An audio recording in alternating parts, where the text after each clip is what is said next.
I've had the great privilege to go around the world in the Ruach HaKodesh at the command of Yeshua HaMashiach. And you wonder, what is this command? Well, the fourth gospel of the Brit Hadashah is Yochanan. And he says in chapter 14, verse 12, truly, truly, I say to you, he that believeth on me, the works that I do shall he do also, and greater works than these shall he do, because I go into my Father in Hashemayim. Now, this is a promise for the believer. And I never believed this was even possible, that I could go in the Ruach HaKodesh. I had very little money. I started off from New York with $400, and I was going for 5 months. It was just a miracle. And when I got to India, I had the tremendous, tremendous honor of being in the house of God and ministry that Mark Buntain, a modern day apostle from Canada, and his wife Huldah had built in love for the Lord.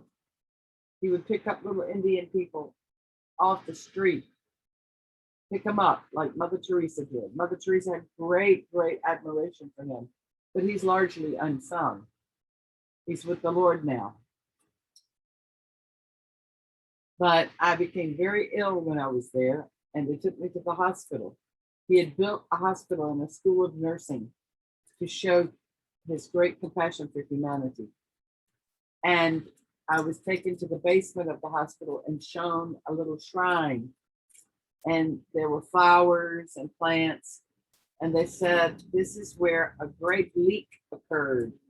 An underground spring broke through and threatened to destroy the whole base of the hospital. It had just been completed. And Dr. Buntain came and put a Bible in the hole where the water was coming out, and it dried up. Does this remind you of an Elisha or an Elijah?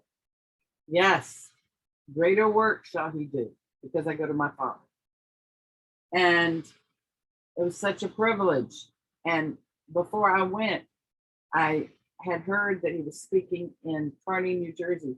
So I took a bus over, and I said, I'm thinking about going to your compound in Calcutta to work with the people. And he took my hands and he prayed in tongues in the heavenly ecstatic speech of the Ruach HaKodesh. He said, you go. Yes, you should go. And I was so thrilled. That was my confirmation to go. And the Lord provided every step of the way. The Lord will provide, right?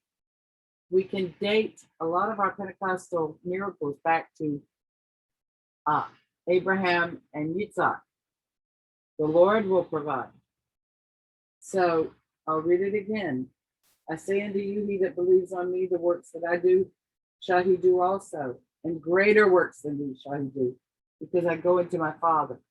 It's very, very important. We are doing prayer to prepare the ground for revival, for a great refreshing to come from heaven, for a great, remarkable move of the Ruach HaKodesh, to move on the Jewish people, to move on the Gentiles, to move on everybody. And that we will be prepared, because the Lord is going to come one day. He's going to meet us. He's going to blow the sound of the shofar, and we're going to be raised up to meet him in the air. And he's wanting to get us ready. So he pours out these massive gifts of the Ruach HaKodesh. So we will encourage you to pay very careful attention to what is being said here, because these are not the works of a man, that any man should boast. These are the works of the Ruach HaKodesh. And that Yeshua HaMashiach is not any man. He's very God and very man. And with all due respect for the dead Rebbe in Old Montefiore Cemetery, he is not God. He is not God. There's no Ruach HaKodesh emanating from him. He is not God. The one true God calls out to you. He calls to you from the scriptures. He calls to you from people. Because we are like little Jonahs in Nineveh, calling to you, calling to you, calling to you to turn, and worship the true Mashiach.